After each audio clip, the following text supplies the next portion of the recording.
Anyways, they handed me this tape and they said, Billy Ray Cyrus, you know, has this great song. And I said, first of all, my ex-husband was a drummer in a rock band, so I was like, country music, I don't listen to country music, I don't know who Billy Ray is. But then I looked at the tape and he was like really good looking, so I was like, all right, well,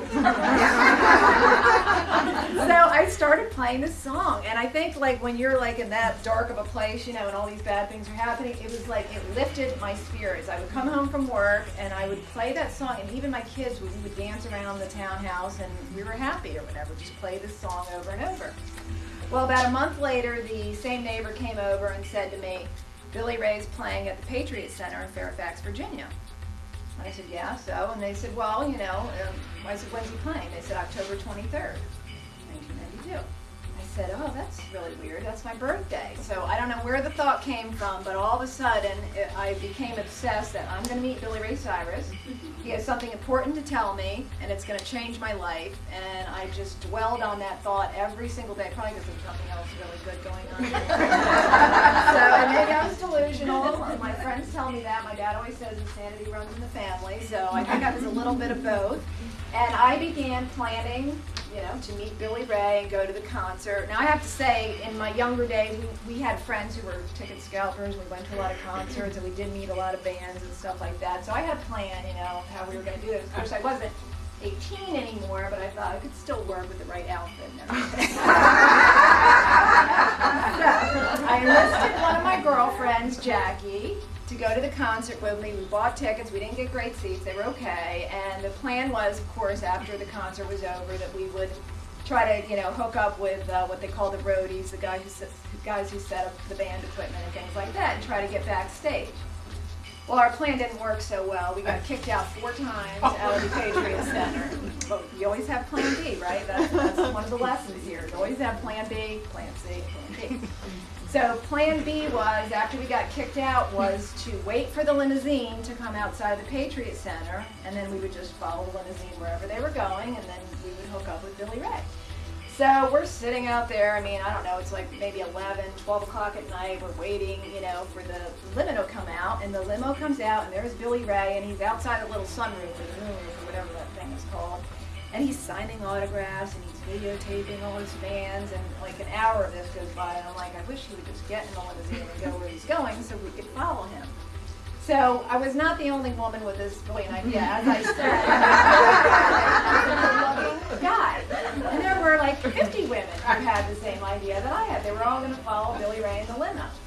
So, but I'm a little crazier than everybody else, so I drove crazy, and he, you know, finally left, and I followed, me and Jackie, we followed the limousine, not knowing, he could have been going to New York City. I mean, we just were blindly following the limousine. I was running red lights, I was running stop signs, I was probably speeding, but we ended up at the Hilton Hotel in Fairfax, Virginia, and he was going in, Billy Ray was going in the side door with his bodyguard, who was a big guy too.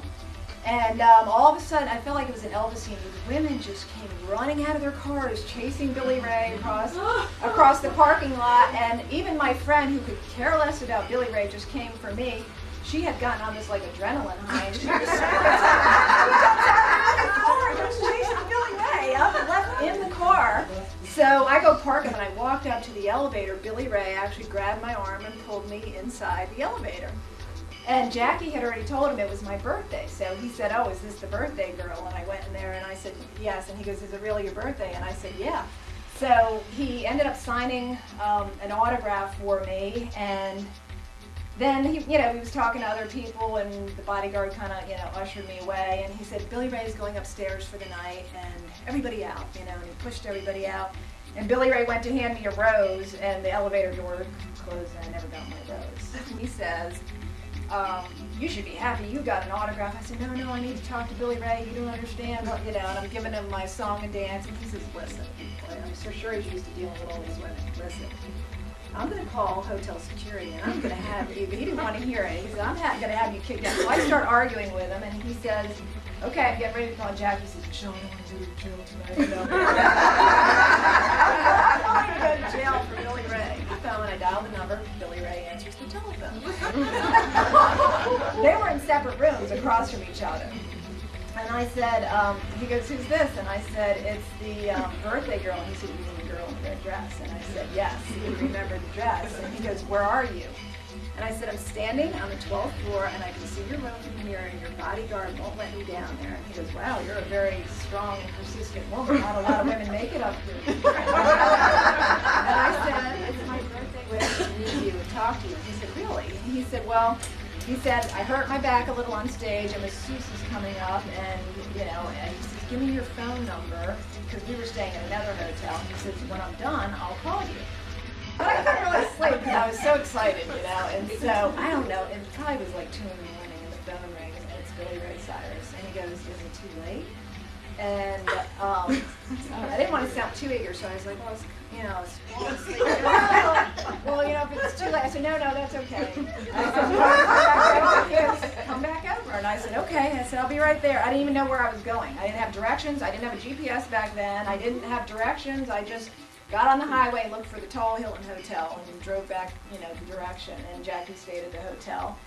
So I go back over to the Hilton. I, you know, go upstairs, push the 12th floor in the elevator, go walking down, and the bodyguard hears me again. I told you, you were not going to see Billy Ray. I said, I know you think I'm crazy and I'm a groupie or whatever. I said, but Billy Ray called me up. I'm not kidding. Please go ask him. And Billy Ray actually left his door open. Sort of, I mean, just a little crack or whatever, and so the bodyguard was just giving me the evilest look, and he was like, wait, right here, because he just wanted to go to bed, and obviously I was not going to let him sleep for the night. So he goes into Billy Ray's room, and he comes out, and he goes, go in. So I got to spend about 4 hours with Billy Ray Cyrus, and there was a, you know, it was a really interesting evening. I'm not going to tell everything. But there is an important part of the story about once I got in there. I mean, honestly, when the musicians are out there and they're on this like high, they go back to the hotel room. It's very lonely. They're by themselves. They're on an adrenaline high, and they're just sitting there like wide awake. They don't go to sleep. He's watching the news, drinking Evian water. He had a fruit platter. And I just sat there and I talked to the guy for, I don't know, it was probably about 2 hours. And it's sort of like just when you meet somebody new. And it wasn't like a star. It was just like, I mean, he sort of did become like an overnight sensation. So he was just taking it all in. So we were talking about his divorce and his life and how he came from a long line of preachers. And he actually had a very spiritually enlightened side. But then he had this very cocky, you know, sort of egotistical side, and which I was dealing with like 2 personalities. But he was a very, very nice guy. He was a gentleman. And then I talked about my life, and everything I told you in the beginning, I was, you know, sharing with him. And he said to me, and this was the part that sort of the pivotal moment that changed my life. He said, well, what are your dreams? Because he's all about following your dreams. And I looked at him like he was crazy, because I had never even thought of that. And because you're in survival mode, you don't really think about dreams. And I said, what dreams? I said, my life's about survival. And he said, everybody has a dream, and you need to go out and find out what that dream is. And he says, and never, ever quit. And so I took Billy Ray's advice, and I went out for a year. I'm going, where's my dream? I can't find my dream. Everybody has a dream except me. And I really didn't know what it was. And then I found a little book at the bookstore called How to Find Your Mission in Life by Richard Bolles. And in that book, there was a question. It said, what do you love to do where you lose all sense of time? And as soon as I read that, I was like, writing. I loved writing.